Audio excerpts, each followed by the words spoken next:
You gonna be cutting out early? Yeah, me? Oh, it No, looks I'm like here I for the shouldn't. long run, bro. It looks like I shouldn't have to cut out early either. Cool. D&D got canceled. Always. Cancel. Welcome to the pre-show, everybody. This is the part of the show where we talk about what we're going to do on the show. Brought to you by Spin Wiz Comics. It's literally free comics. SpinWizComics.com. Also on iOS and Android. Comic and webcomic discovery platform for comic book readers. Hosting mainly independent books, but hey, those need love. Maybe more. I think they deserve a lot more. But here's a short video. If I can play it.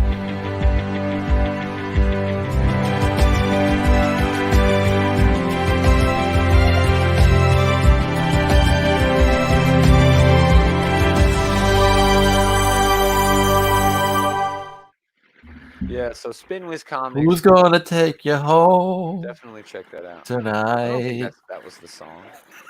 I don't think that was it. No. Yeah. See?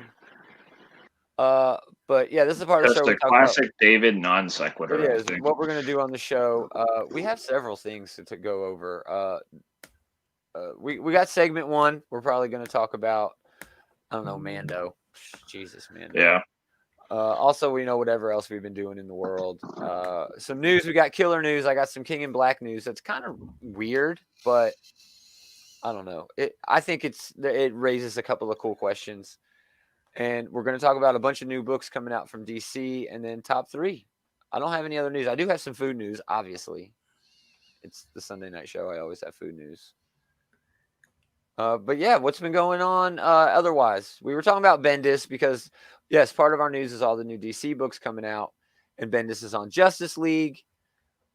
I'm excited for Bendis to be on Justice League. Finally, It could be a cool fit. Something for you to do, Brian.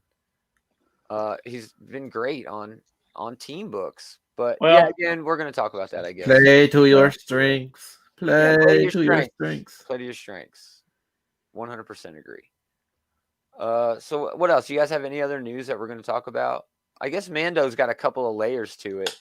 There's a lot of tangential things for Mando, yeah. Yeah. But nothing else? Nothing else? No Marvel news? No? No Just Marvel. The reviews? Just the reviews. We're going straight to reviews. Awesome. This is going to be a very short episode tonight. Adam is not here right now, but he's on special assignment. He's on special assignment. That's right. Dude, that would be rad if we could actually do that. I was just sharing out the show. Sorry, I was distracted. But Adam's not here. He said he might drop in a little bit. But we had Geek Tyrion collection last week for Gremlins. It was very good. I learned a lot. Eli from the Comic Book Bully stopped by. That was great. Eli's always knowledgeable about movies, trivia, movie lore. There's a lot of lore that goes into Gremlins, and Eli is up on his stuff. He was. I'm going to mention them again, the Bullies, again here in a moment. But we need to come up with what movie we're going to do next. And yeah, again, with the Bullies, I need to check them out, honestly. The Comic Book Bullies right here on the Facebook page. But they just search Comic Book Bullies, whatever. But I think it's up to them, one of those dudes, to come up with the next episode. Yeah, the next movie for the next episode. I feel like if it's supposed to be like the best geek movies ever, we eventually have to do Blade Runner. Oh, jeez. We would. You're right. We need to invite Larry for that.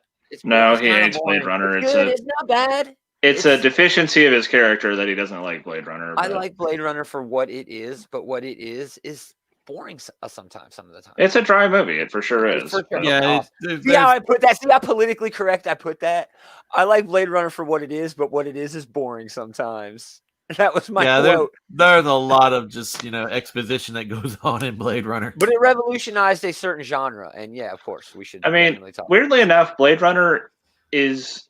all the parts with Harrison Ford in it are my least favorite parts of that movie. Sure. Yeah. All the scenes with Roy Batty are like some of the best scenes I've ever seen in any movie ever. So sure, yeah, without a doubt. So yeah, we will come up with the next episode of Geek Tyrion Collection at one point.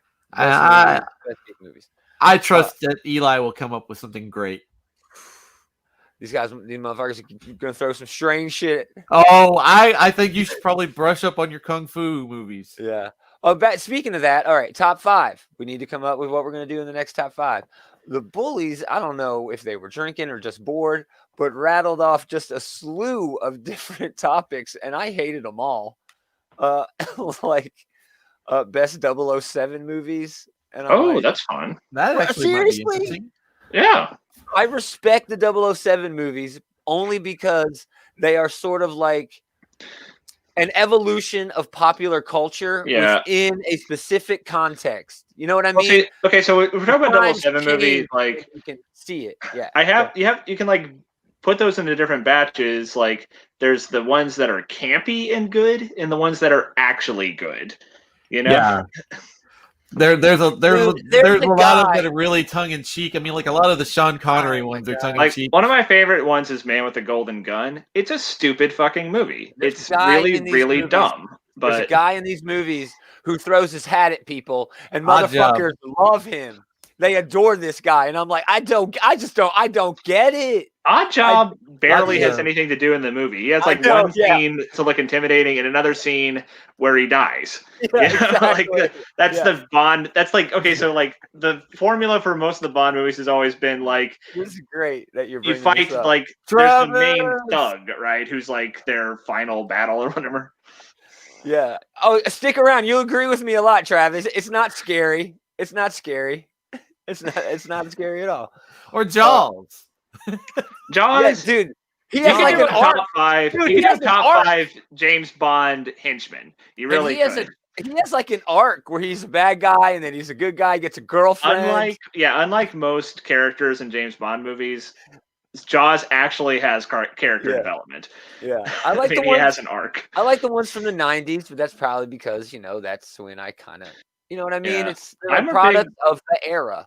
I'm a big fan of the recent ones. I mean, I do think that they're actually trying to be good movies, and one of those movies are actually legitimate spy movies. In one of those movies, they literally play poker for an hour and a half, like it's ESPN2 at 3:00 in the morning. Okay, they're good, but it's really, literally, they play poker for an hour and a half in one of those movies.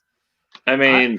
There's like murder and like intrigue in between. And stuff. I like a lot of the Roger Moore James Bond movies, but there's like some crazy stuff that goes on, like the commercial car. I mean, the assault of the Don. The old Roger Moore and Sean Connery ones are stupid. They are incredibly stupid, but they are fun. Yeah, you know. So that was one of their suggestions. The Mountain Villa. Another one was kung fu movies. Another one was gangster Eli movies. Loves kung fu movies. But Leroy was like, only if we put those ones from the hood gangster movies. And I'm like, well, I've seen some of those, but I haven't seen enough of those to really be able to chime in. And everybody's gonna have Goodfellas as number one because obviously it's the best gangster movie ever. I think it's my favorite movie ever made. We could play to Jules and Adams in Strength and do like a top 10 kaiju or something.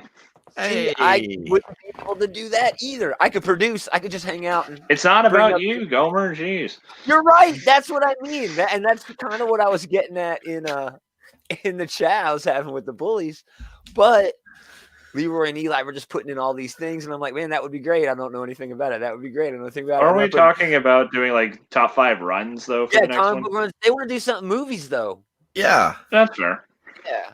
And we can mix it up. We can do top 5 breakfast fucking cereal. We can do whatever we want. You know? Fruity Pebbles, Cocoa Pebbles. Cocoa Pebbles got Fruity Pebbles way beat. And pretty much any cocoa whatever. Toast Crunch is number 1 every time. No. Okay, let's get on with the damn show. This has been the pre-show, the live pre-show. The pre-show brought to you by SpinWizComics.com. Check them out also on iOS and Android. Check them out. They're awesome. They got a lot of great shit. So, yeah.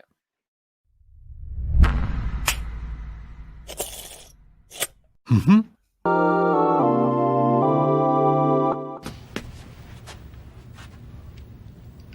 No, God! No, God, please, no! No! No! No! What a way to start the podcast. How I feel too about doing this show. My heart's not in it today. The office is moving behind a paywall, and yes, technically, I'll wait.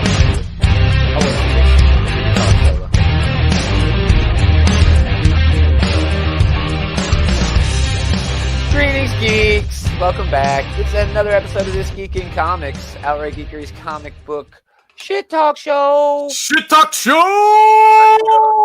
It's always Taylor and AKA David. Adam's not in. He might drop by later though. He's on assignment. That's what we made up. That's awesome. Anyway, yeah, the Office. I watch The Office like in the background all the time. It's sort of like Star Trek. It's one of my go-tos for the background. And it's moving behind a paywall, which is okay because it's already been behind a paywall, but it's a paywall that I wasn't paying for. You know, Peacock has a free they version. extended it to you and snatched it away again. Yes. They're So like drug dealers. Okay, so go ahead. I know The Office is one of those shows. It's fine. It's resoundingly fine. But people I don't understand get so worked up about it. They really enjoy it. The characters are relatable. And yeah, they're fun characters. It's a good show. There's a lot of good in jokes and like running gags and things like that. People act like it's the biggest, most important thing in their lives, though, and that I don't get. Yeah, I don't understand that with a lot of things that people do that with. You know, like I'm a big fan of a lot of things, but I don't make it like, you know, your thing, everything in my life. But there is something to say for the relaxation that comes from familiarity. Yeah, and it's the same reason I watch Star Trek over and over again. It's the same reason I watch the Star Wars movies over and over again. It's the same reason I watch The Office over and over. Same reason I watch Parks and Rec and Arrested Development over so it's and that over. Warm, fuzzy nostalgia blanket for you? It's maybe not nostalgia as much as familiarity. Because I don't think they're old enough to be nostalgic yet. At what point does familiarity become nostalgia? I don't know. A time limit on that? A very smart question that we do not have time to answer on this show because, I mean, dude, that's college thesis level question right there. When does, and now is the perfect time to write it too, because I think we're always, and we've just now identified the fact that we're always on this constant evolutionary mark of my dad doesn't understand what Dragon Ball Z is. I do. You know what I mean? I don't understand Attack on Titan as much as my son does. You know what I mean? Yeah, there's a generational thing. Generational thing. There's always this thing like the day I guess you truly become an adult is when the kids are obsessed with something that I completely missed the boat on. Yeah. For me, it was Minecraft. Minecraft came out when I was like in college. A great example. That was the first huge thing that I just completely missed out on, and I'm like, whatever, kids, you know, whippersnaps with your hippity hop and your high-waisted jean or low-waisted pants. Get off my lawn. Yeah, get off my lawn.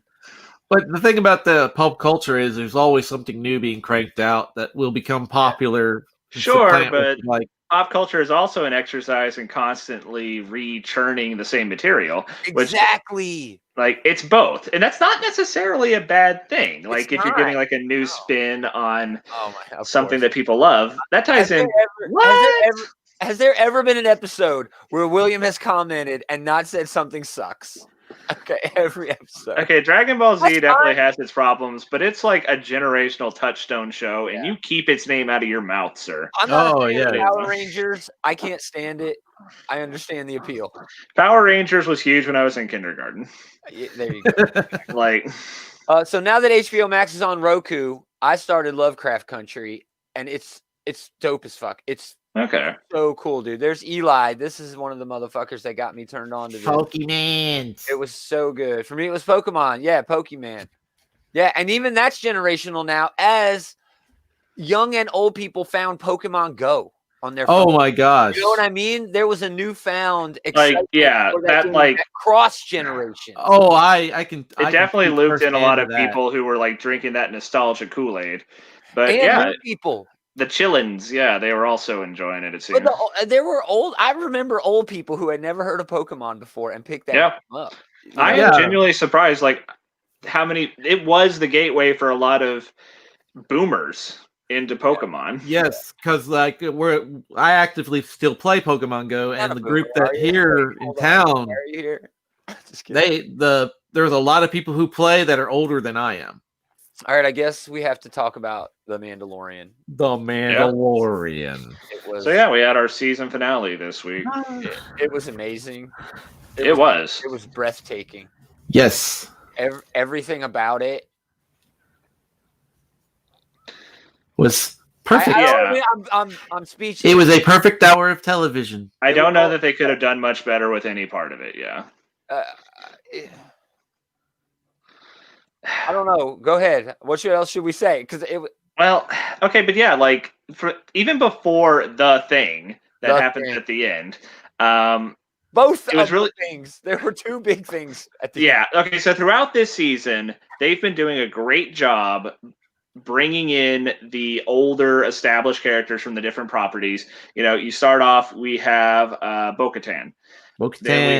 Well, I guess the very first thing was like that brief shot of Boba Fett at the end of the first episode, and we got to see his armor, and we got to see like Anakin's like pod racer engine and stuff like that. Sure. But yeah, then we get Bo-Katan, then we get Ahsoka, and then we get Boba Fett for realsies. And oh my god, okay, until this week. Slave One. Let's not. You know, we get the whole. Sure, Boba Fett and all his accoutrements. Yeah, the whole deal.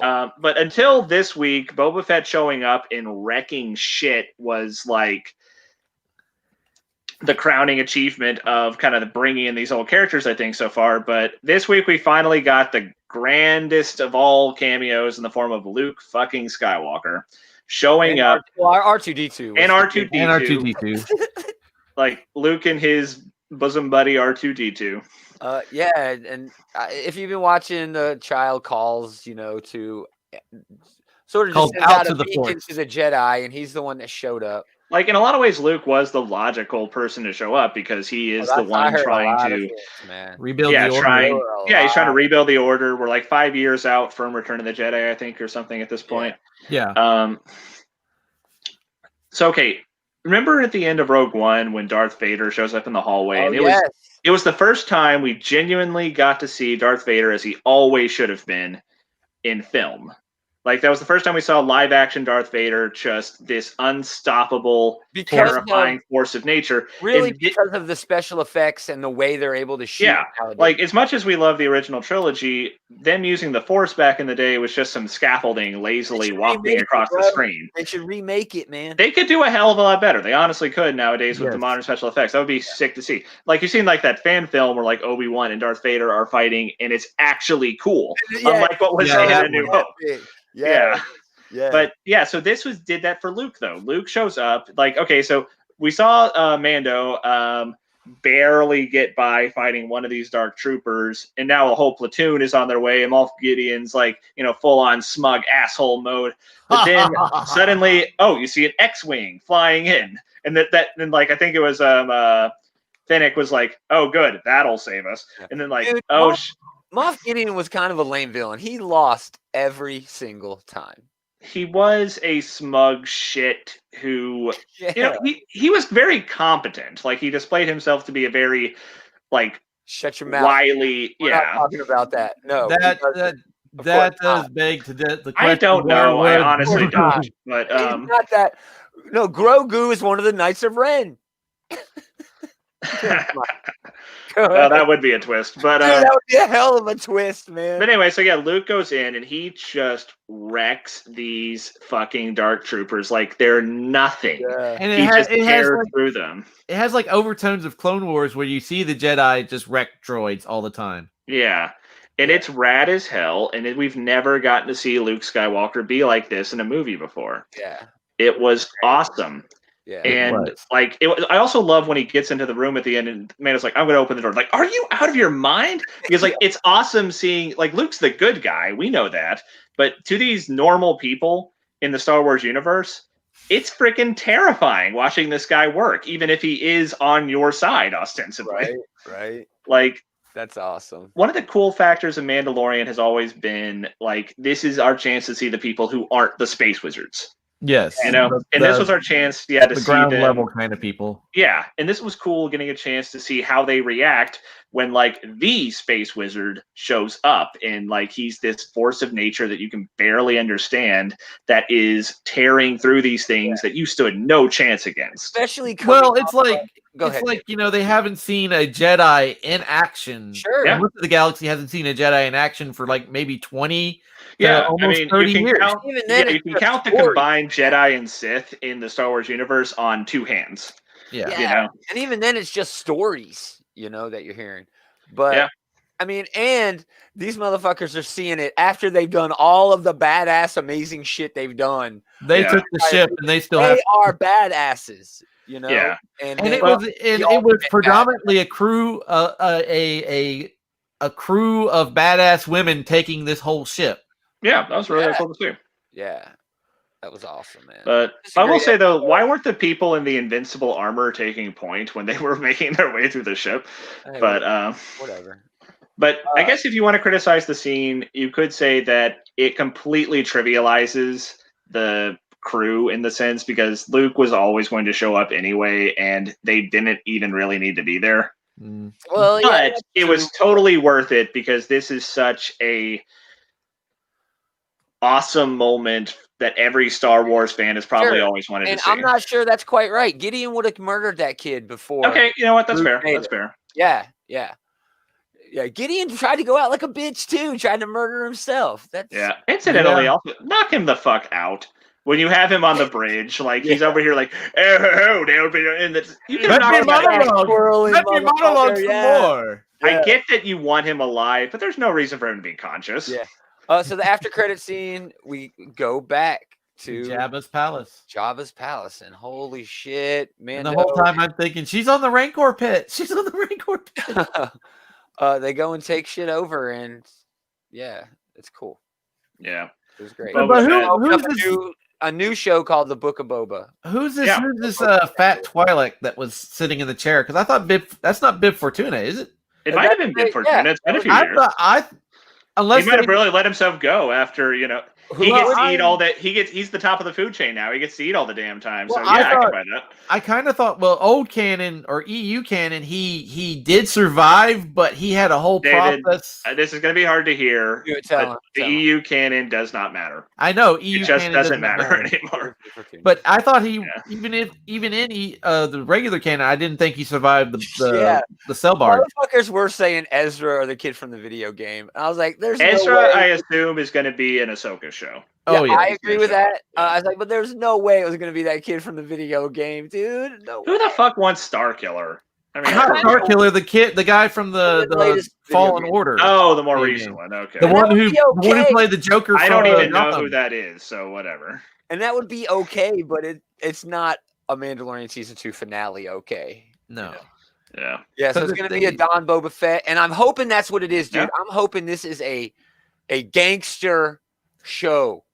I want a Sopranos sort of shit. The Tales from Jabba's Palace kind of novel brought to the screen. And dude, that's what I've always said about Star Wars. You know what I mean? It's a good idea that they get rid of the Legends, the expanded universe, because Star Wars can be all the things. And they shouldn't let all of this continuity bog them down. They should use that as fuel to drive all of these new things. And anyone who's been paying attention knows that Disney knows what they're doing. Kathleen Kennedy knows what they're doing. She knows how to hire the right people. Well, we definitely know Thrawn is that Jon Favreau did for the MCU. Starting the Iron Man movie, setting that tone, building that pace, and setting up the dominoes for the Avengers. That's what happened. Yeah, Boba Fett. He did the same damn thing for Star Wars. Okay, now we have 6. Isn't it 6 now spin-off shows off of Mandalorian? Mandalorian as the Star Wars version of Iron Man is very fitting because they laid a lot of groundwork and we are getting all the shit now. And incidentally, we were talking before. I guess they were holding off on announcing Book of Boba Fett. It wasn't part of the slew of announcements from a couple of weeks ago. I guess they wanted. It wasn't much of a spoiler, but I guess it was kind of a spoiler for this episode a little bit. I mean, who knows? I think it was better. I mean, Boba Fett didn't die isn't much of a spoiler. It's not. That show was the investor show. That's to build confidence in investors for stock buying. I don't think they need it anymore.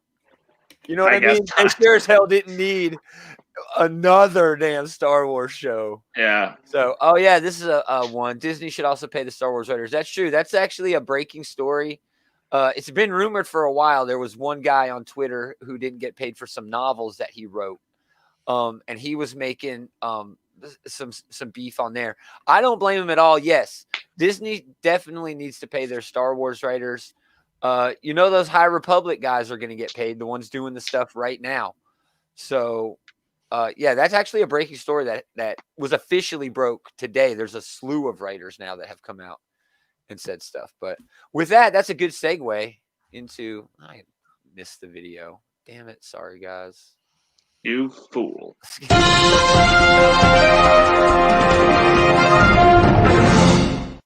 Here's David with the weather. His piece muted. It's cold outside. It's cold outside, baby. It's cold. We're going to start off with King in Black and then jump into all of this crazy DC Comics news. And we do have some food news, but this raises some interesting questions, I thought, and I wanted to get your guys' opinion on it. A single collector is negotiating to buy all of the King in Black original art. Felix Liu of Felix Comic Art dropped a figurative bomb, and this is from Bleeding Cool. They have a big spiel and then a quote. He wants to buy all the art, and he's basically like a reseller of the art. And he said it's becoming a big deal for people to want to buy the entire book of original art, the whole issue. And this raised because I didn't realize that comic book artists owned their original art like that. That's pretty rad. How do they share that with the writer and the colorist and everyone else? I don't know how that would work either. But I don't know, man. I'm a little torn here because it's weird that it's going to maybe, if this dude is going to sell it the way that he's implying that he's going to sell it, he's going to sell the whole book as original art, which limits the buying options of people who just want a page, or you know what I mean? But I don't know. Doesn't mean that the person who purchases it could sell it page by page. Dude, that's exactly right. Because that was my next point. How else do you do it? You know, it's not like Ryan Stegman's going to go on Twitter and be like, okay, I'm selling some original art. He ain't got time for that shit. So it's kind of a good idea that there's a guy, a middleman here, who's able to wheel and deal this art. It's kind of like an auction house in a way. But I don't know. Yeah, I would like some King in Black original art. That would be cool. But if he's selling the whole run in series, there's no way I can afford to buy an entire, issue. You might have to wait. If I have to wait. Yeah. And not even wait, dude. Just typically they sell them by the page. All right. Original comic art is sold by the page. Do you know how much original comic art generally goes about? It depends on what it is. But yes, it's a lot. Relatively speaking, it depends. I don't want to judge anybody's pockets. I mean, the comics themselves, they're going to run the gambit depending on how collectively beloved the art is. Yeah. I mean, if like some Silver Age or Golden Age comic book pages coming up, I would expect them to be very expensive. This is a modern book. This is a book dated 2021. The last issue was dated in 2021. So I mean, I'm just saying. I don't know if there would be a great deal of value behind it because it's new. I mean, yes, it's original art by the artist. I mean, it's something. It's definitely something, right?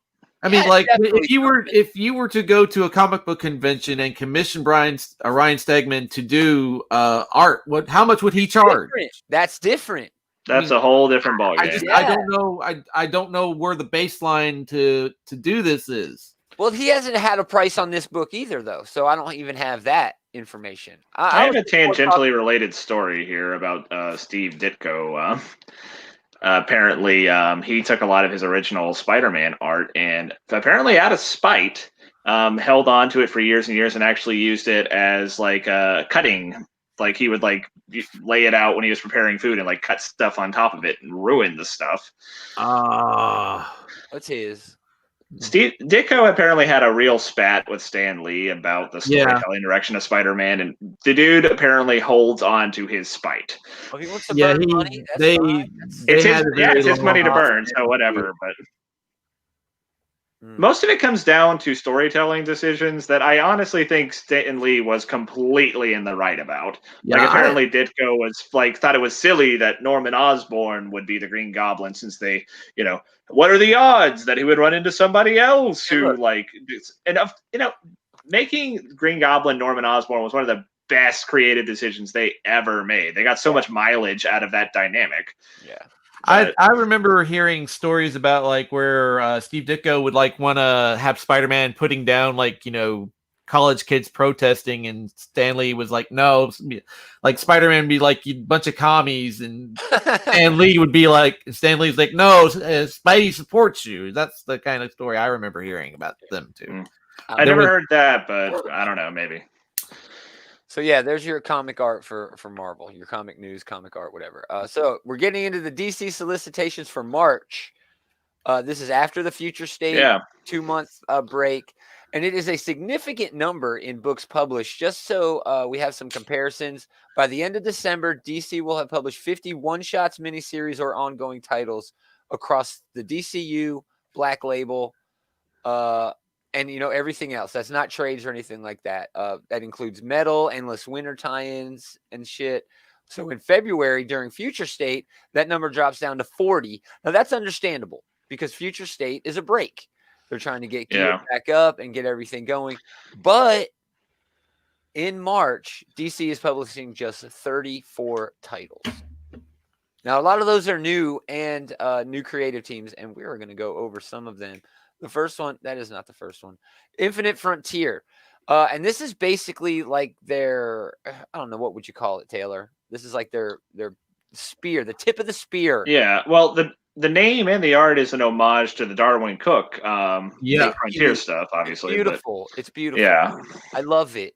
Looks intriguing. I love it so much. There's so many Batmans, and there's so many Supermans, and there's so many Green Lanterns, and there's so many Flashes.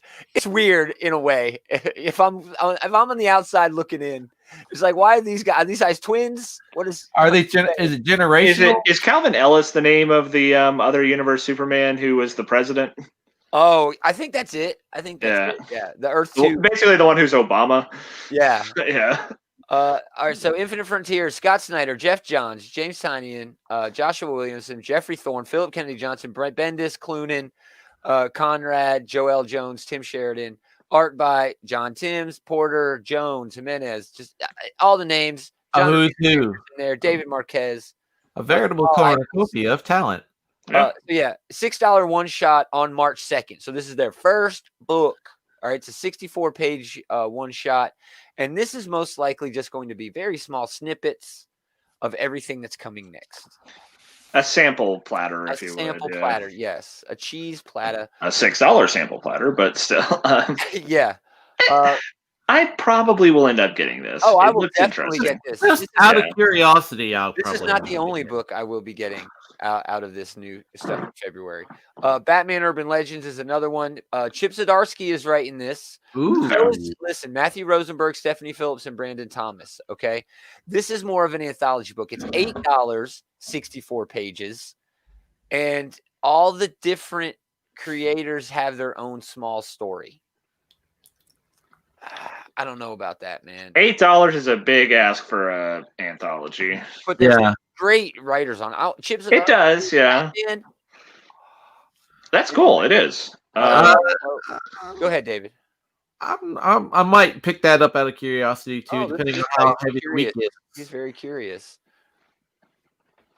So a $7 ad. Yup, $7 ad. You're absolutely right, Big Will. Absolutely right. The Joker was announced by James Tynion IV. I don't think we need a new Joker book, but it is Gilliam March. Sure, fine, whatever. There's also a backup story drawn by Mirka Adolfo.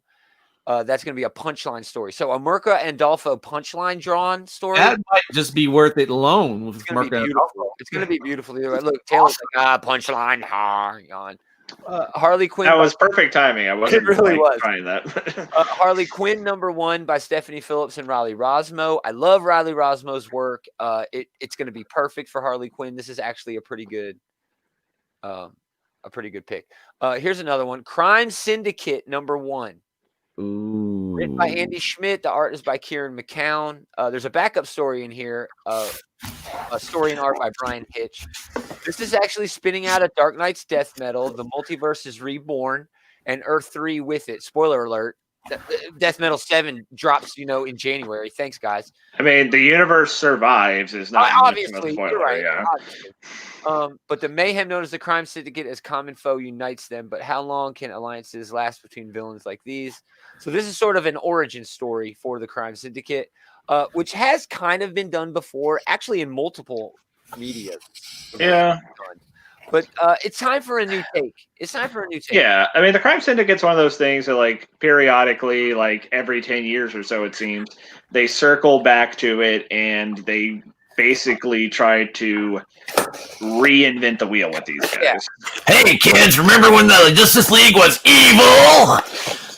Yeah, when it was Squadron Supreme, yeah. Yeah, right. But, yeah. Suicide Squad #1 by Robbie Thompson, Eduardo Pensica. They're doing a Superman Red Blue #1. It's $6 prestige format, 40 pages, 6 issues. It's got a lot of writers: John Ridley, Wes Craig, Brandon Easton, Dan Waters, Marguerite Smith. Please don't be the 2 separate Supermen. Are you making food right now? Yeah, man. I mean, are you like cracking open a cold one there? Or like... No. Are you wrapping Christmas presents? No, I don't understand where this noise is coming from. From you, obviously. I'm not making any noises. Sorry. You definitely were, but the Swamp Thing. Here we go. They did a Crime Syndicate to Death in 252. They did, man. I actually remember Jeff Johns' Justice League run when, like, the big reveal at the end of the issue was the Crime Syndicate is back. That was the issue that got me to stop reading that run. That was the Trinity War. Yeah, they were building up to, like, all this. They were going into, like, I think, what was it called? Dark Age or whatever they did? I don't remember. Forever Evil, maybe? That was it, I think, yeah. But that was the thing where, like, they've been doing all this build-up, and this is the payoff. Okay, I'm done. The thing about it was a bait and switch, because it was the Justice League Dark, it was Justice League of America, and Justice League, like, fighting over this box. Yeah. And it was Pandora's box. Remember that Pandora character they had or whatever? Yeah, that shit was lame, bro. That shit was lame. I never saw what ended up happening with that, because that's where I jumped off. And they won. Oh, I mean with, like, Pandora and the Question. Oh, it never got... Phantom Stranger, I think, was the other one. There may have been a book about that. I didn't read I'm sure there was, but I never got the resolution for that, whatever it was. The Swamp Thing #1 by Ram V and Mike Perkins. This is a 10-issue maxi series. Just, Swamp Thing. Teen Titans Academy, Tim Sheridan and Rafa Sandoval. Philip Kennedy Johnson and Sean Lewis are getting Superman. All right, that's one of the pieces of, big news. I can actually pull a Superman cover. Hold on. I've seen a lot of excitement that Bendis isn't writing Superman anymore, more so than I have for these specific guys writing Superman. Here we go. Philip Kennedy Johnson jumps from future state back to the present for a 2-part story that spans Superman and Action Comics. In the Golden Age, Jonathan Kent steps back to examine his father's legacy when a monstrous foe from outer space attacks Clark and nearly kills him. Blah blah blah. It's okay. It's just Superman, y'all. So we'll see. I don't know. It's a dope cover though. It's a dope wraparound cover. Yeah. And then Action Comics 1029, same thing. Philip Kennedy Johnson's writing both. And then Batman 106. I think we'll talk a little bit about Batman 105 later. It's $5, 40 pages. James Tynion and Jorge Jimenez. Following the tragic events of Infinite Frontier #1. Ooh, sell me. Batman and his new ally, Ghostmaker, which is a spoiler. What? Or Batman #105. Yes. Must reckon with a new gang operating in Gotham City, but are they connected to the reemergence of the Scarecrow? Let me bring up that cover because it's dope. This is Batman 106. Everybody's back, yo. And if you'll notice right in the center at the top, that's the new Scarecrow. The one above Barbara? Yeah, so that's what they're teasing. Over here on the left above Joker is Ghostmaker, but he's a buddy now. Damian, that's Damian. Catwoman's back. Everybody back. Everybody here. We got it. Harley switched sides family somehow at some point. Leroy. Harley is a full-on good guy now. We're going to talk about Justice League, I believe, in just a minute. Yeah. Hang out. Mariko Tamaki and Dan Mora are taking over Detective Comics with 1034. Batman Superman #16. That's pretty good. Gene Lun Yang takes over with Ivan Rice and Danny Mickey. I know that's a personal favorite writer of Taylor's, so that might be worth picking up. Batman and Superman. I mean, you can't go wrong. Ram V is also writing Catwoman. The Flash, Jeremy Adams and Brandon Peterson take over. And here it is. Justice League. I rushed through it because Leroy commented. Justice League #59 by Bendis and Marquez. $5, 40 pages, March 16th. I'm definitely picking this up. And I'll tell you why. And we talked about it a little bit in the pre-show and the pre-show. Bendis does a lot better with team books. And he does a lot better with team books when he's making them for other shit. All right. Naomi ain't in this because she had a comic book. Naomi is in this because she got a TV show. All right. Green Arrow has sold on the TV. Bendis knows he can resell it. And it's the same thing for all these other characters. You think Black Adam would be on this team if he wasn't getting a movie star in The Rock? Of course not. But they're going to give it to Bendis because he did the same thing with the New Avengers. All right. The New Avengers made it possible for the Avengers to actually be a thing on the screen, because when he took over Avengers, the Avengers were shit. They were nothing. They were terrible. That's why Marvel sold off the rights to Spider-Man and the X-Men. But what did Bendis do? He made the Avengers cool again. Of course, yes, he did it by putting Spider-Man and the coolest X-Men on the team, but still, he did it. And that's what he's doing here, basically in reverse. And we'll see. Yeah. You're right, did a lot better. And you're right. I don't know. I have no idea what's going to happen, but I'm definitely going to give it a try because Bendis has written some of my favorite shit. Yeah. Jessica Jones, New Avengers, House of M. He wrote so much good shit. I liked his X-Men run. I didn't mind his X-Men run at all. Except for maybe Frank Miller. Yeah. Bendis is the writer that I feel the most conflicted about, like when talking about like just their body of work, because like you're right, when Bendis is on, he has done some amazing stuff. That run he did with Daredevil is one of the best, and there's a long list of great Daredevil runs. It's true. His stuff on New Avengers, it's a very uneven run in like the totality of it, but when it was on, it was good stuff. Yeah, man, all those events, he's the one who his Ultimate Spider-Man was like really good shit for a really long time. That was a heck of a run he had with Mark Bagley. Introducing Miles Morales is one of the most important character introductions of like this millennium so far. Yeah. Yep. Yeah. So it's easy, but it's also easy to say, Jesus, have you read Superman in Action Comics? There's shit. Yeah, that's a good point to bring up here, is that what have you done for me lately? Exactly. You know, it's been a while since the stuff I've been talking about was like what he was offering up. It's his more recent work, including a lot of what he did on Avengers, wasn't as good towards the end. And also,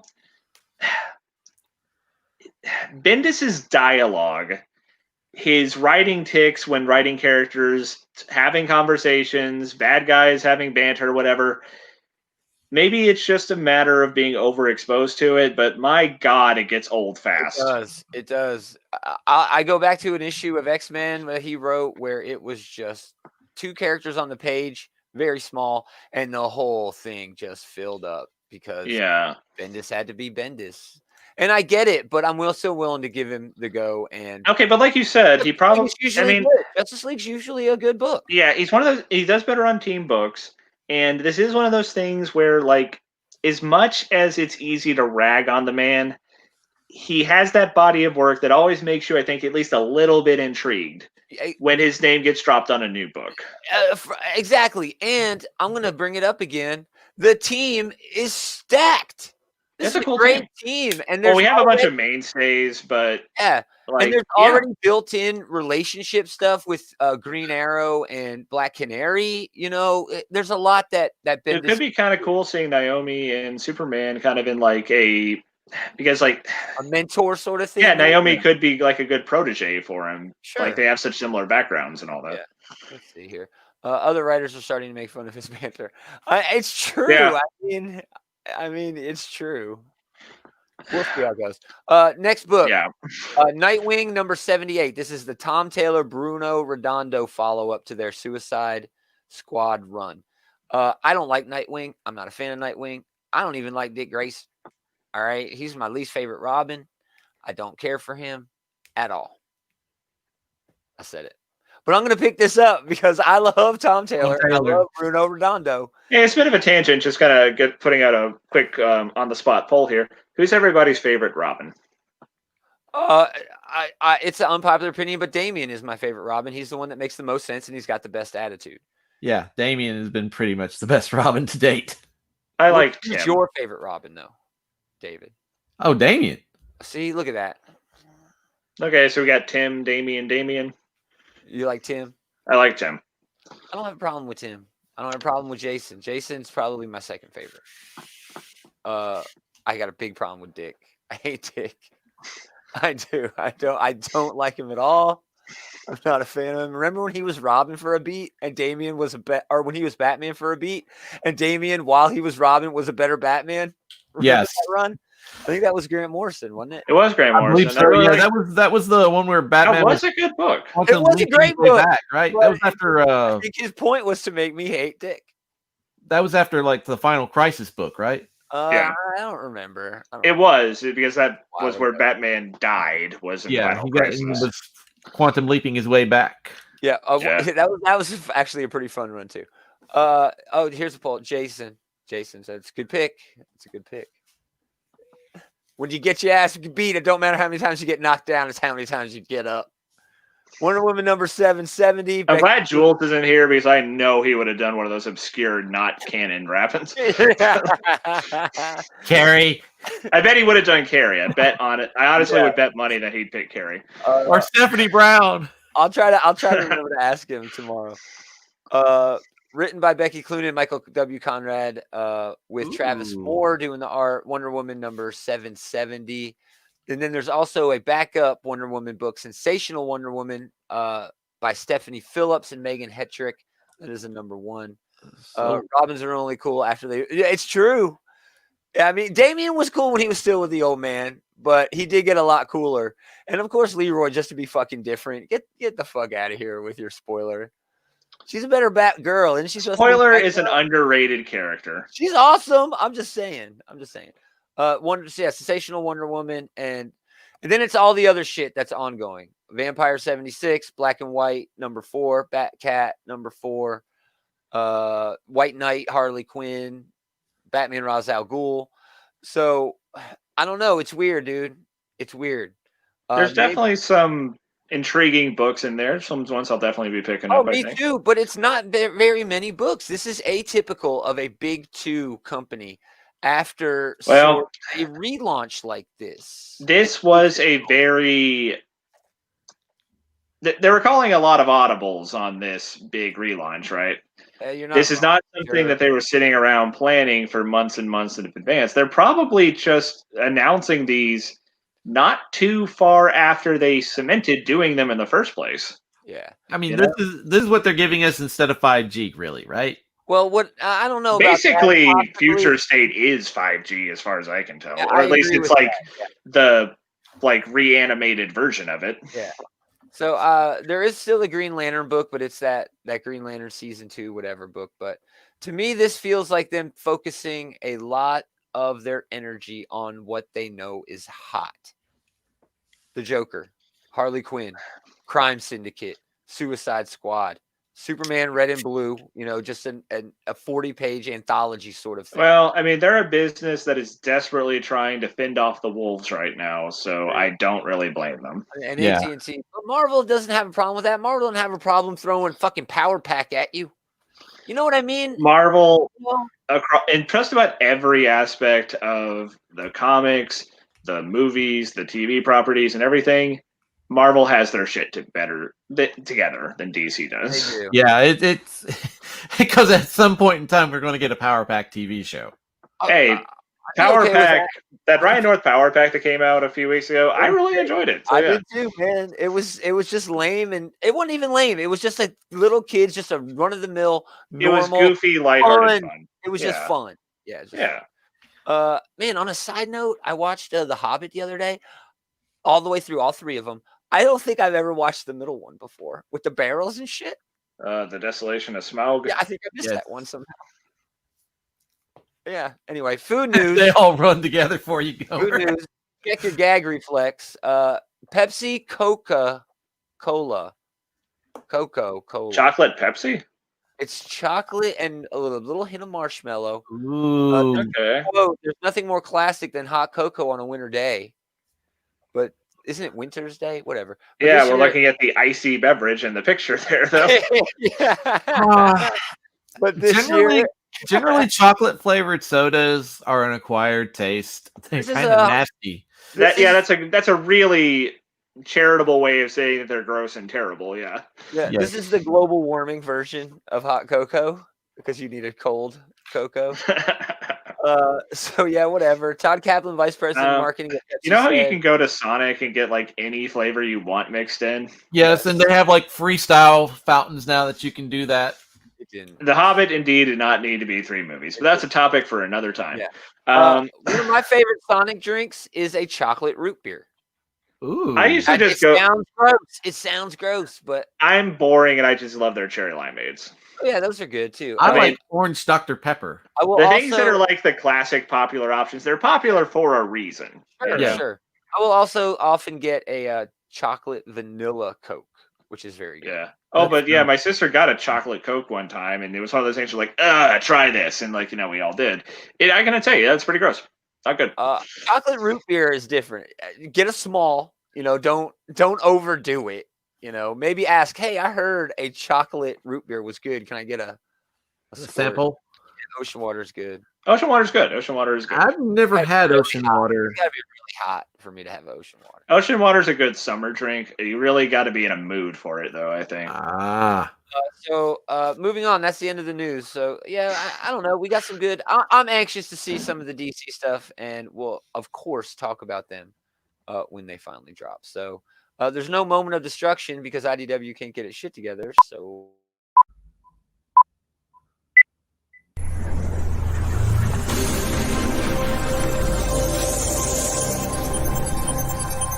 Number 3. Our favorite books of the week. David, you go first this week, man. Go first? Really? I'm gonna take a sip of this scotch. You going to Scotch? I love Scotch. Just pick your fucking books, man. Alrighty. 15-year-old. Alrighty. Honorable mentions this week. 2 first issues from Scout Comics. We have Sam and His Talking Gun. Not bad. This is by the Ferguson brothers, I believe. It looks like Drew and Lee Ferguson. The very action-packed issue with a little bit of backstory to it, but it didn't really kind of go into explanations about why the gun talks. It was a great premise set up. It is not a good story. It was not very well executed. A lot of action, but you just don't understand. I don't even know what the other guy's bad guy. Sweet taste of Robitussin. The Tussin. Yes, even our cereal sucks. The Tussin. And I'm assuming that wasn't the tagline on the box, but it really should have been. It probably was. And you thought the movie was bad. Try BBS the cereal. Him and His Talking Gun was cool, but yeah, it set up the premise very well, but it didn't get into the backstory enough for me to really care about anything going on. Yeah, I don't even know what the name of the villain is. I don't know if he's supposed to be Baku or if Baku was the guy that shot Sam. Yeah, I wasn't sure either. But Shit show. Yeah, Shit Show is my other honorable. Those were both the Scout Comics that came out this week. Yeah. Shit Show is a bit better. Yeah, Shit Show is like really good. If it wasn't for a couple of books that come out this week, this would be in my top 3. But the premise of this is basically what if the Justice League lost, essentially, and Superman fathered like 4 kids with superpowers and basically traveled in a carny. And he's like a drunk. He's a drunk. His kids are like acts at the carnival. Yeah, they use their powers to perform, and I'm not sure.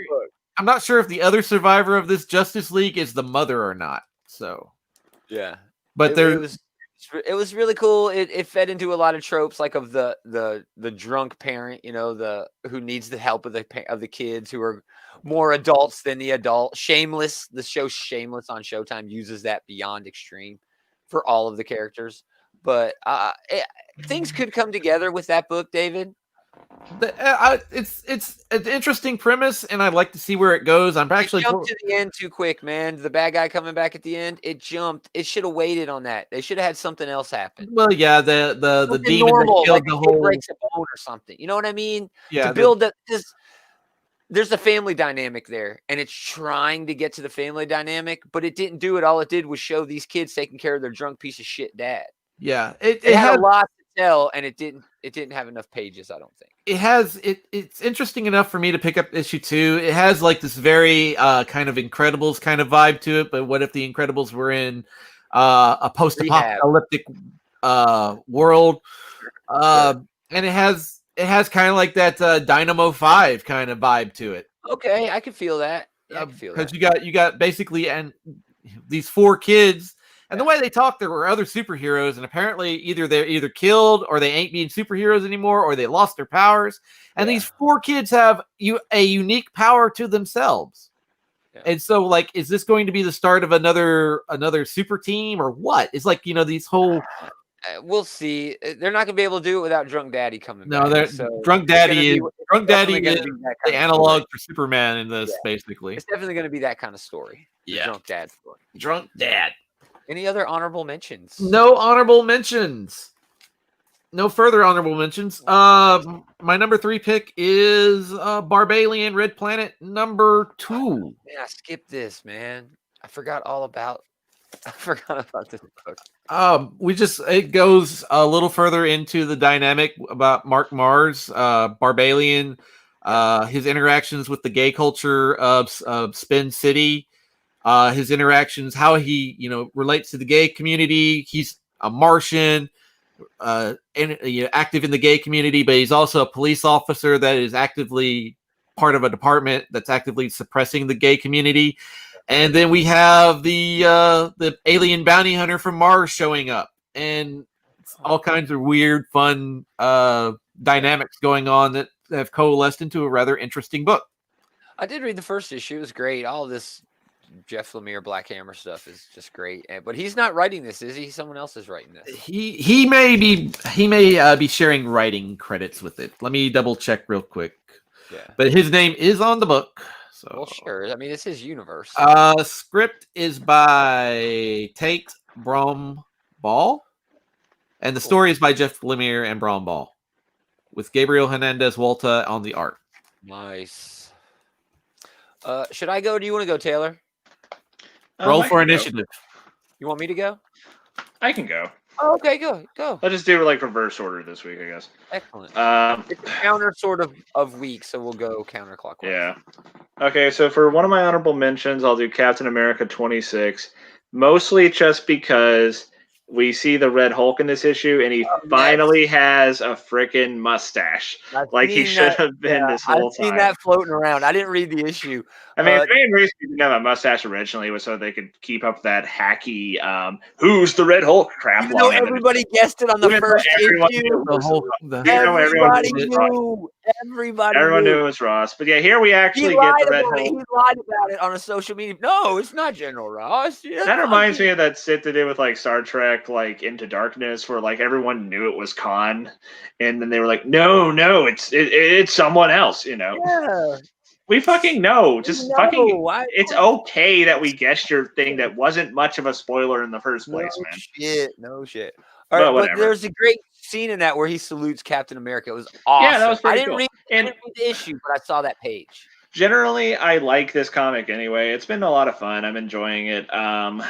But this is mostly the honorable mention just because it has righted the injustice of Ross losing his mustache when he turns into Red Hulk.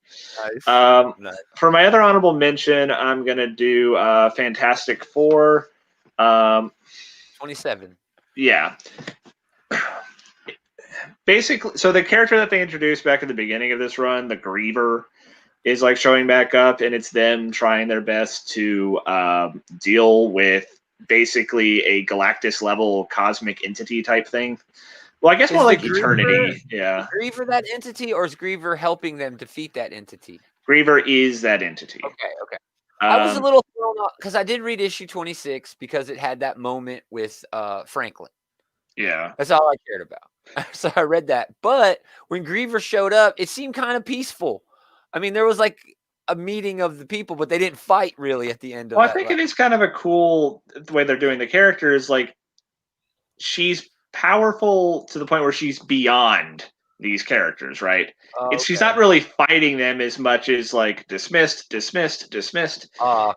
And it is kind of cool, like, to see them try to like whip out all the stops. Like, Reed does this thing where he coats himself in antimatter, and like he wraps himself around her, and she's like, "Oh, that's pretty clever. It would have worked on someone who wasn't, a fucking cosmic entity." And just like, yeah. Nice. But and then like Sue like creates like a solid mass of a force field instead of just like a outer dome type thing. Yeah. And yeah, just like, oh, what's the actual line here? It was actually kind of cool. How quaint. Well, no, it was like your griever impression. Oh yeah, you're full of useless surprises. And it just like walks right through it. Yeah. So I really enjoyed her dialogue. It was pretty cool. And like the ultimate way they come up with to defeat her is to lure her into their what's serving as their Baxter building now in Yancey Street, and it has a bunch of like dimensions folded inside of itself, and they just collapse the dimensions. Just like try to like trap her in like a pocket universe. But spoiler alert, it does not work. She crawls out. I can feel that coming. She crawls out at the end, and she's basically like, okay, so now I'm actually mad, so fuck you guys, and like that's where they leave off. But they've already said like Reed has like contacted the Silver Surfer, and presumably he's going to come in and Deus Ex Machina the situation somehow. I don't know, but I'm enjoying this run a lot. I enjoy the family dynamic. I think the Dan Slott does a good job capturing that, and it's fun. But for my actual number 3, I'm going to do Magnificent Ms. Marvel, number 17. This is still a tie-in with Outlawed. With Outlawed, yeah. And it's her dealing with Dum Dum Dugan and his posse, like, out to capture her. And I appreciate about this book that they didn't shit all over Dugan's character just to make him like the bad guy here. You know how like in these events where like it's hero versus hero in some way, they always make it where like one of these characters, or at least they often make it where one of these characters is acting like a huge asshole in a way that's totally out of character for them. Out of character, but also like a big jerk off. Maria Hill, in a way, kind of dropped off a cliff, although she was heading that direction anyway. But yeah, I get exactly what you mean. Yeah, so I appreciate that they didn't do that, but not much actually happens in this issue, per se. But I enjoyed their banter, and I'm consistently a fan of this book. Yeah, I like the Outlawed. Yeah, the Outlawed event itself has been pretty well handled. Like Miss Marvel, talk about it. Miss Marvel gets into a conversation with one of her friends at the end, kind of like she's like, "Oh, hey, you were like telling me about." You're trying to coordinate with the police to like try and get me to stop doing this stuff. And she's like, yeah, because you guys are putting people in freaking danger. Yeah. Like your intentions are nice and everything, but that's not the point here. Yeah, and I think that's a good, like, nuanced way to handle that conversation. It's a really good job of bringing up the same sort of themes that Civil War had without being Civil War 2. It's updated, it's modern. Well, Civil War 2 unequivocally sucked. So yeah, it was terrible. But it's like freaking Bendis, like we were talking about earlier, right? But it's like Riri over in the Champions, which I'm enjoying so much. She's at home, and the three, Nova, Kamala, and I don't remember. I guess Spider-Man was the other one because because Viv's off on her own. But they come to find Riri, and she's like, I can't go. I don't have a secret identity. They know who I am. If I go traveling off with you guys breaking the law, they put my mom in jail, or maybe she gets fired, or I don't know, but I'm not going to take that risk. And it's a cool question, to present. The whole Outlawed thing is going way under the radar. Hopefully when it hits Marvel Unlimited, more people jump on it and see how cool it is. But I'm really enjoying that, dude. I should read Captain or Miss Marvel. I should go back and check that out. I didn't realize it was tying in. Duh. It is, yeah. I should have. The thing is Kamala's law. So. Exactly. Yeah, exactly. All right. I'll start with my list. some mentions: Batman 105 by Tynion and Pagluan and Danny Mickey. It's a wrap to this arc until the series picks back up in March. I think there's an annual that's going to cover Clown Hunter before that comes. He had a great moment in here where him and Harley are going back and forth about second chances and things like that. Man, whatever. It turns the tide in Batman and Ghostmaker's little struggle as Ghostmaker sees with his own eyes that Batman's way of doing things actually works. It actually kind of worked for me. It worked well enough, yeah. You know what I mean? It was kind of, I don't know. It was kind of after school special. That's the way I initially thought about it. The way that worked for me, it was so weird. I was like, man, that was lame, but I get it. Tynion has done a pretty good job writing Harley so far. For sure. And that is the emotional climax of this particular issue. So a lot hinged on that. It works pretty well. I mean, I've been pretty lukewarm on this run on Batman so far. It's fine. Exactly. Yeah. And this convinced me that it was just fine. Yeah. You know, it's not spectacular, but it's Batman. I don't know how you make it spectacular. It's good enough that I'm still reading it, so I guess there's that. Yeah. But that's saying something right there. Sure. With that said, I still have full faith and confidence in James Tynion IV. His detective run was awesome. He's killing it on all of his independent creator-owned shit. The Scarecrow thing with all of the Bat family coming together as teased in, you know, the solicits. He writes the Bat family as a unit better, in my opinion, than he does just writing Batman. He proved that on Detective Comics, and since he's taken over Batman, it hasn't been as good as his Detective Comics run. Did you read that, Taylor? I never did, no. Clayface a compelling hero, dude. It was amazing. You should really check out Tynion's run on Detective Comics. It was really good. Was that the stuff with like Harper Row and all that, or was that something else? Yeah. Okay, so I was interested in that. I probably should go back and look at it. Really, really good. And if he brings that sort of energy, that approach to his run going forward in March, I will 100% endorse it again, because this like you said, this convinced me. Batman 105 convinced me that this is just fine. And that's good. That's better than half of the shit I read. You know what I mean? Yeah, sure. I mean, the biggest knock against it from this current arc for me is that it seemed like they were pushing Ghostmaker pretty hard, and he is just not interesting to me at all. Me neither. I get the feeling. Some of these new characters are kind of a bit of a letdown between. Well, it's worse with him though, because like they're pushing it as like this is someone from Batman's past. You know, it's his rival. He's an alternate Batman that's just not as good. These characters he's Batman's Vegeta, pretty much, but. Yeah. Also wanted to mention Death Metal #6 by Snyder and Capullo. More filler, really, in this. It's a slow burn of an ending, which is kind of weird because the beginning was like breakneck speed. The X books were good. X-Force is pushing this Omega Red Vampire thing, and New Mutants is establishing a new direction for that book. So, Clayface and Tiny. He means Tiny and Detective Run. Yeah, exactly. Anybody comments on X books unless they're in your top 3? So my actual honorable mention, Seven's Reckoning #2 of 4, David Baker and Angel Hernandez. That's the Star Trek Voyager book. It's still a solid read as Seven is dealing with these aliens who are working on having an uprising as they are the servant class, which is just classic Star Trek storytelling. But I just really love these characters, man. And I just wanted to see them again. It's good to see them again. But I think this is going to be on some other people's list, so I don't have much for it. There's really not much to say. King in Black Immortal Hulk #1, Al Ewing, Aaron Cooter. This was a silent issue that was really not at all about King in Black. No, it had nothing to do with it, basically. There's a symbiote monster. That Hulk. You could have tagged out that monster for any other monster. Any monster. This was I'll go and say this was my #2, so yeah. Awesome. It was a perfect issue. It was a silent issue. It was a Christmas themed issue.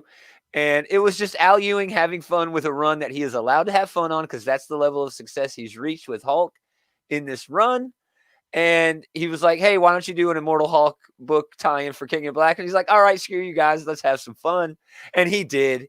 And I love it when comics are just fun. But with that said, it does hold on to the overall theme that Immortal Hulk has kind of had, especially with this one, with the whole abused childhood and Yeah. and things like that. It worked very well on all of those levels.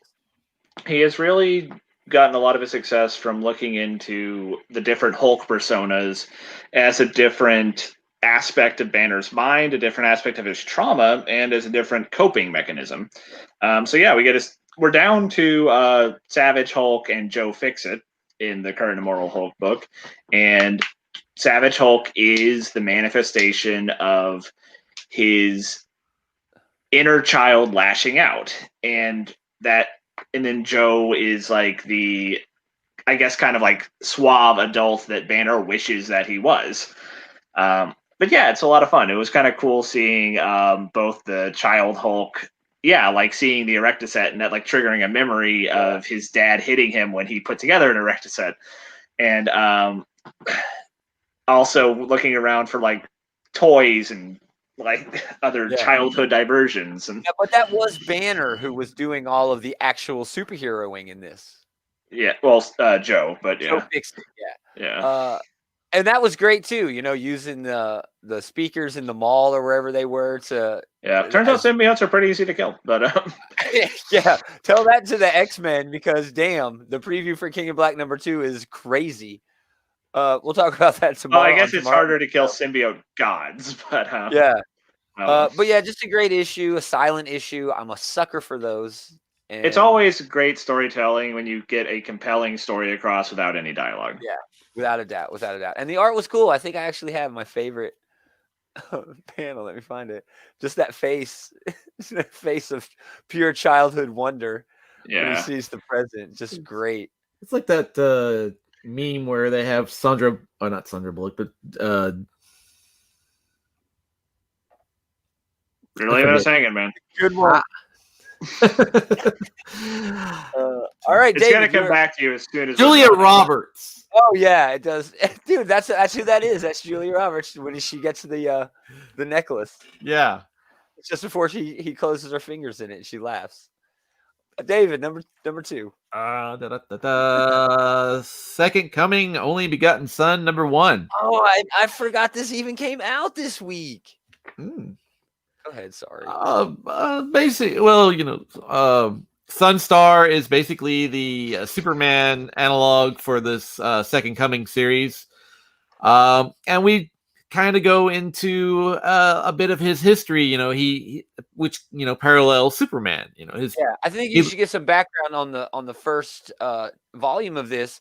The first volume of this had Superman, the Superman analog, on Earth, and God sent Jesus down to learn how to be a good guy, learn how to be a hero, because I guess God was a little bit worried that religion was falling out, and God was like, well, look at this guy.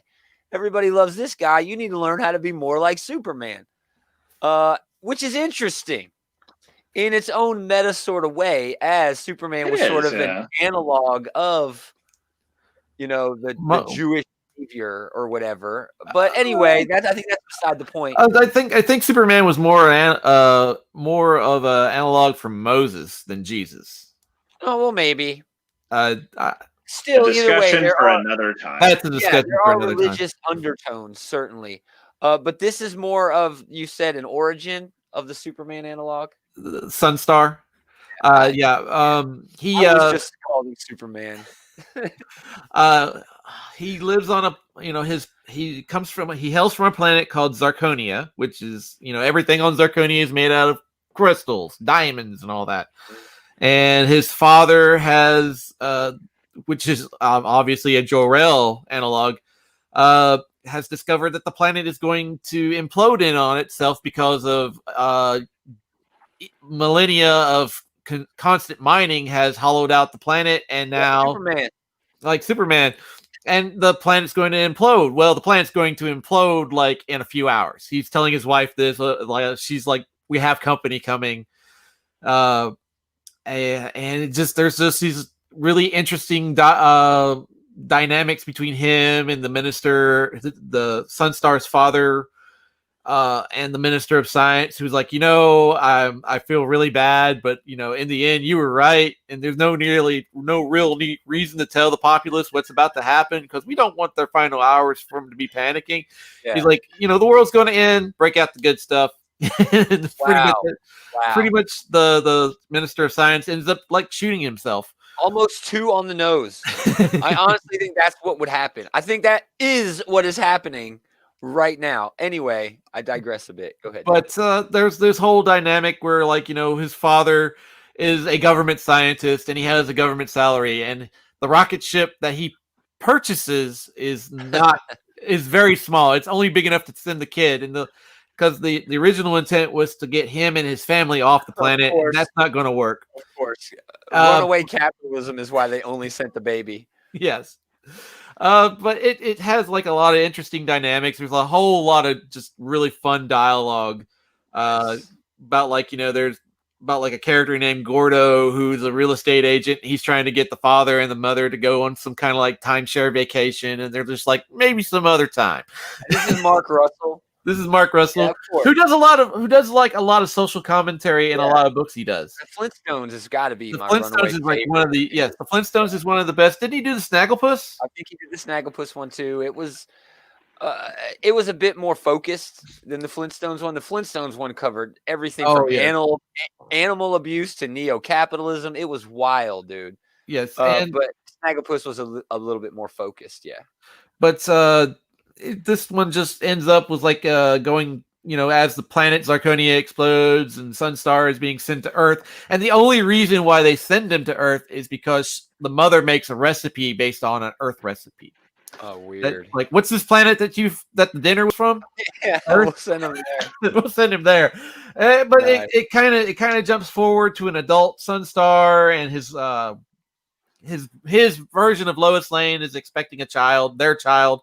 And Jesus is helping him prepare the nursery. Nice. And Jesus is like, I really hate that I'm going to have to leave when the baby comes.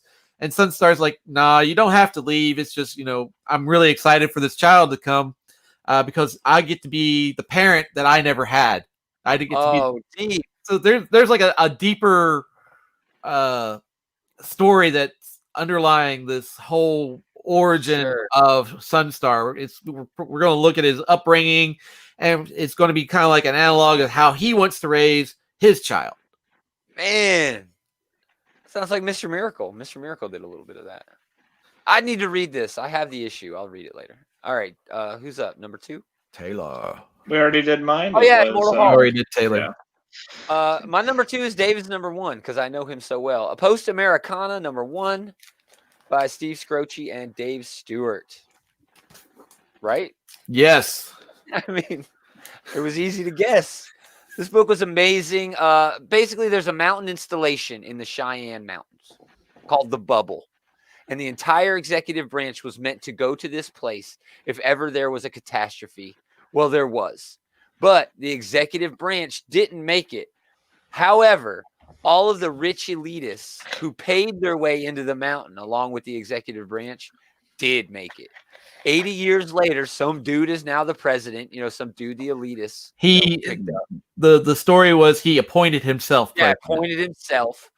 And these D-bags their plan is to subjugate all of the American wastelanders, all the people living outside. And you're like, oh, that's crazy. And then they introduce you to the wastelanders. And you're like, well, maybe they need a tyrannical asshole to keep them in line because it's crazy, dude. Here's the last page review. Yeah, the last page. These are the cannibals. If you look, their clothes are all made out of human skin. Yes, this dude got a fucking polo shirt made out of people's faces. Yes, this Jeff Goldblum looking character. Yeah. This dude got all kinds of hair, scalps. But basically, that's how things go for the first issue. There's some rebels from the bubble escape to try to warn the Wastelanders, but the Wastelanders are just terrible, terrible people and basically want to just screw these people over and take everything they've got because that's what Wastelanders do. Oh, but yeah. There is one Wastelander. They call her the Wastelander girl. I don't even think she was named in this first issue. I read it twice. I think she said her name. I think she did say her name. I didn't write it down if I read it. One time I read it, I was really hammered. But anyway, she's willing to do the quote unquote right thing, but only for her own personal gain, which isn't that the way it always goes in these post-apocalyptic thrillers. Carolyn. Like Her name is Carolyn. But this is basically how things are set up. The true joy of this, and most likely this entire series going forward, is writer-artist Steve Scrotri's crazy, irreverent sense of humor. This and the violence, the overly violent and inhuman and savage take he's going to have on everything that goes on here. I mean, if you like Jeff Darrow stuff, especially his Samurai Cowboy, this is your book. I mean, this is over the top violent. Stand on Guard. Stand on Guard was drawn by Steve Scrochi. It's about the United States invading Canada for their water in the future, and it's brutally violent, and I love it. Steve Scrochi, nobody draws a disintegrating face like Steve Scrochi. Oh yeah, nobody draws a sword through a skull like Steve Scrochi. Nobody draws a half blown off face like Steve Scrochi. He's amazing. One of my favorite characters in this first issue is this cyborg kind of guy called the Flying Fuck. He's dead now. He's dead now. But yeah, he was all right while he lasted. He seemed actually among the cannibals and all that. He did seem like a very reasonable person. He was the reasonable cannibal. Yeah. He's like, old Billy Bob there, he ain't got no talent, but he sure as hell does clean out a latrine pretty good. Not like nurtured that kind of talent. Yeah. But there's also this underlying, political theme where the people in charge who are living the civilized life are actually more terrible than these savage wastelanders just wanting to live their life, even though some of them are cannibals and some of them are, I don't know, mutants. But it's like Fallout, but if it was just like Enclave only.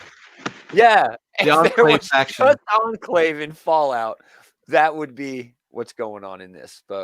So yeah, it really was, Eli. It was a great start. I'm really anxious to see more. He did Dr. Frankenstein with Jeff Darrow. Yes, I've read that. That's wonderful. It's a wonderful book. So number 1. Or are we still on number 2? That was my number 2. That was number 2, but it was also David's number 1. Oh, okay. Sorry, I figured it out. I'm back on the same square.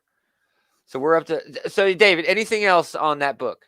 It's one of the better books that I've read for this year. It's a nice little cherry on top of 2020, dude. You're not wrong. You're not wrong. It's great. The Steve Scrochi's artwork is terrific. Like you said, he's a master of just this over the top violence that even like Die can't seem to accomplish. It's true. 100%.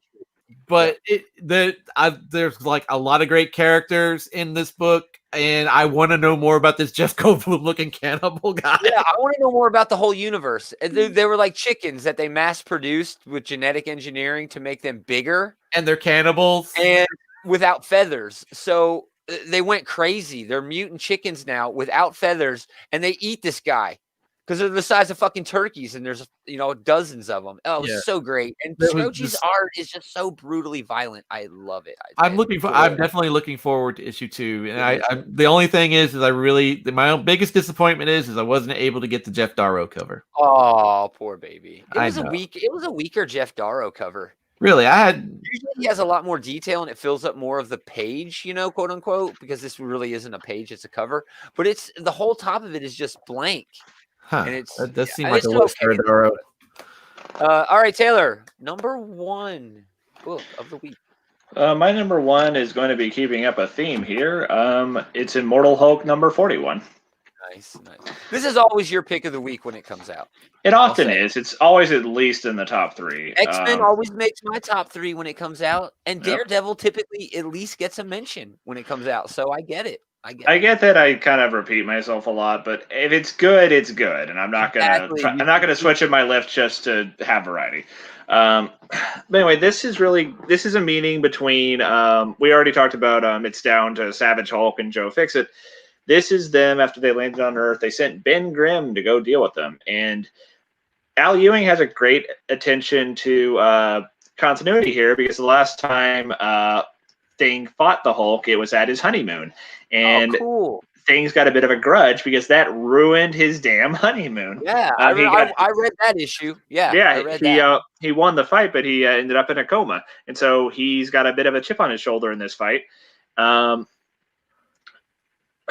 Savage Hulk isn't what he used to be, though, and the Thing is just kicking the shit out of him. But then like Joe Fix attacks and he's like, he's a freaking kid, lay off. And I think that he wrote Ben Grimm really well in this issue because you can see him kind of like his decency overcomes his grudge in the end. You know, like he doesn't want to be. Realizes that it's a little kid. Yeah, in that. That's classic Ben Grimm. As angry as he is, he's not going to be the bully. Yeah. You know, and so they have this great dialogue too. Like Ben takes him into a diner and he makes him a hot dog and everything. And he actually says, "Hey, so is there anything I can actually do to help you?" And it's like, the cover. Yeah. Yeah, and that's cool. Anyway, then Joe explains the situation, and Ben's like, "We could just bring in Reed. He's smarter than the leader." Yeah. I love the dialogue they give here. Where this isn't something you can help with. You died once, right? And he's like, "Well, I guess you go upstairs or downstairs." And Ben's upstairs. And like I said, this ain't something you can help with. Oh, wow. So, yeah, I love that kind of look into both Ben and the Hulk there. Nice. Like, you know, as much as Ben is a monster on the outside, at the end, at the core of his character, he's a good, decent guy. Yeah. And Hulk really is more of a genuine monster. And Banner has got some bad shit inside of him. Yeah, I've always loved that duplicity, or I guess the dichotomy, compare and contrast of the Thing and the Hulk. Yeah. Because they are both monsters. They both will kick your ass at the drop of a hat. They both have really bad tempers. But at his heart, Ben Grimm is a good guy. Yeah. At his heart, even Banner isn't really that good of a guy. He's a fucked up guy. That's something else that they've talked about in this run so far. Whenever Banner has interactions with Betty, who is a character who shows up, it's like, you are not a good husband. Yes. I have to spend all my time dealing with your shit, and you, not the Hulk, you made that so much worse. Yeah. Yeah, I love that. So it's really cool that Ewing is sort of, and he has been, you know, even Slott has been playing. I think even Stan Lee played off the Thing, the Hulk sort of thing. Well, that's issue starts. They always have good quotes to start these issues. This time they did a couple of panels from Fantastic Four #5, and it's Johnny Storm reading back when they were doing all the fourth wall bullshit in the Silver Age, he's reading an issue of the Hulk. He's like, I'll be doggone if this monster doesn't remind me of the Thing. And Ben's like, very funny, that old hokey Stan Lee stuff that we all love. Nice. But even if you look at the most recent history, because I'm caught up. They brought up that Betty stuff. Yeah. Ben Grimm was given such a raw deal, and he's made the most out of it. Sure, Banner was given a raw deal, but he's made the worst out of it. You know what I mean? It's sort of like the anti-Spider-Man, if I could actually go in that direction. Because as shitty as Peter Parker's life was, he always looked at a brighter side. He always kept going. Sure, there were points where he quit, but he still kept going, and he was pulled back. In all ways, Peter keeps going for all the wrong reasons. Yeah. Peter and Ben are both of a sort, right? The core of their character, they're good, decent people. Banner isn't evil or anything, but he is often his greatest enemy in a lot of ways. Yeah. And I'm wondering if that's how this is ultimately going to get to Endgame here, is Banner finally going to frickin' therapy instead of, diving back into his own self-destructive tendencies again. Sure. Well, that is probably the ultimate outcome, because I think if you look at all of Al Ewing's run as a whole, it is saying a lot, maybe just thematically, about mental illness and how the roots of, our problems and things like that, And sure, there might have been a nuclear blast, a gamma bomb that caused some problems in your life, but it's not the only one. there were other things in your life that caused you to be where you be. It's those issues were there before you turned into the monster. This is not something Ewing came up with. It's just something he's been very good at running with, is the idea that the Hulk was there a long time before that blast happened. Sure. Yeah. That it's the manifestation of his hatred, rage, and in a lot of ways his own self-loathing too. Yeah. I'm caught up on that run. I'm so happy. That leads to me, ending it because I don't know. Stillwater #4, Image Comics, Chip Zdarsky, Mike Spicer, also Ramon K. Perez. This is a horror series that continues to unfold the overall story, pushing things forward despite this being the 4th issue. And I say that only because all 3 of the previous issues were incredibly good at establishing what the story actually was in this series. Okay. We started with this mystery of Stillwater and the town where a mystery letter sent to this guy who was adopted, who goes to this town with his friend. He learns what's going on in terms of the town, nobody getting, people heal very fast and no one dies. So from there, it moves on to this guy. All right, I want to get out of this town. And he can't. So you're like, okay, that's not the story. But that was still entertaining. What is the story? In this issue, last issue, his mother was buried alive. And they finally, pulled her out. So by issue #3, you think you finally know what's going on. But it's not. So Tommy was born right around the time when all of this shit, Tommy's the main character, when all this shit started happening in this town. When people started healing more quickly and stopped aging. So after years and years, he was an 18-year-old man stuck in the body of a 2-year-old boy because he didn't age. Oh. So, I mean, that right there is just this other, holy shit, this weird hook in this series. But in this issue, while they're talking about that, they're also establishing how the rules got there. The judge in the town sort of, pushed the mayor out, threatened different, members of the police force in order for him to keep this town a secret and to keep everybody safe. Now that he's acted like an asshole up to this point, the judge, you haven't liked him. He's been a bad guy. But in this, they sort of redeem him a bit by saying he's doing all this to keep everybody safe. Because what happens? What happens if this gets out? Millionaires and billionaires and the government and everybody is going to want to come to this place to take advantage of what they have. They're going to be guinea pigs. And they really push that in this. Yeah, you missed out, Eli. This is a great issue. So after all of that backstory, you think, okay, that added a lot to everything. Certainly makes the character a lot more complex, yeah. But the real meat on this bone is Tommy's mom, has been sneaking outsiders into the town. So she goes down to her basement and it's just full of all of these people. So what is really going on now? A whole lot of levels going on. Or a reverse Benjamin Button, maybe a sideways Benjamin Button.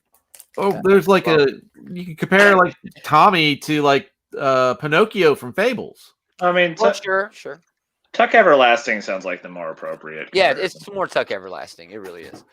So Zdarsky has really created something special with this series. It's steeped in horror, but he keeps you guessing. He keeps you on your toes. He always makes it so that you want to come back to see more of what's going on. And I don't think you can ask more from a comic book series. The art's great. Spicer and Perez are killing it with the theme.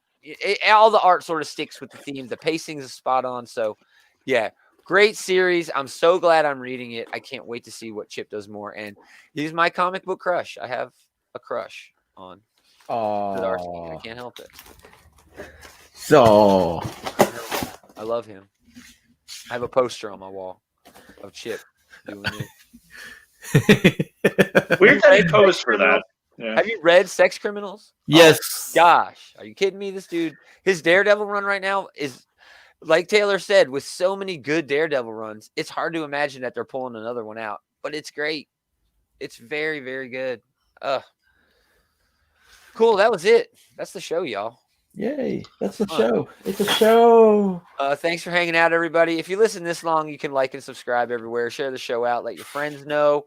If you're on Facebook or on YouTube or on Twitter, Twitter's going away. Periscope support is gone. They do have Twitter Live, which maybe StreamYard will pick up on. I don't know.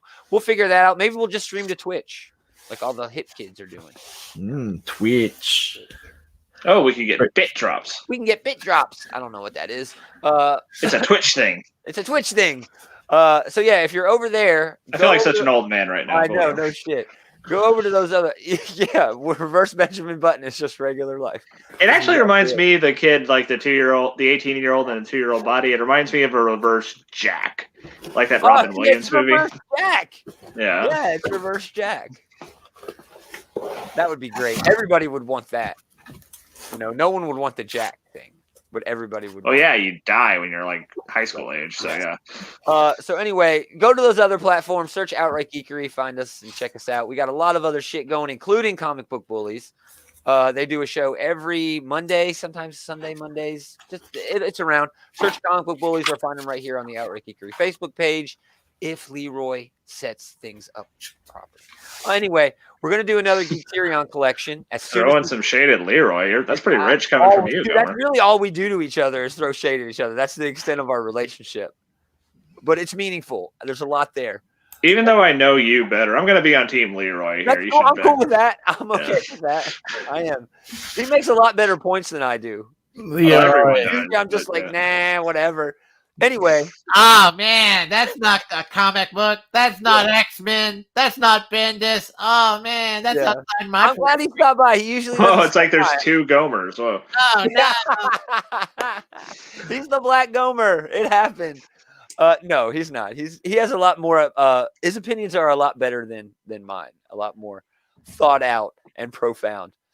Anyway, search Outright Geekery all over. Search Comic Book Bullies all over. We also have Creators Outlet. Big Willie's interviewing folks. He does 5-minute reviews. He's also been doing a bunch of unboxing videos since he got all his shit out of storage. That's been fun.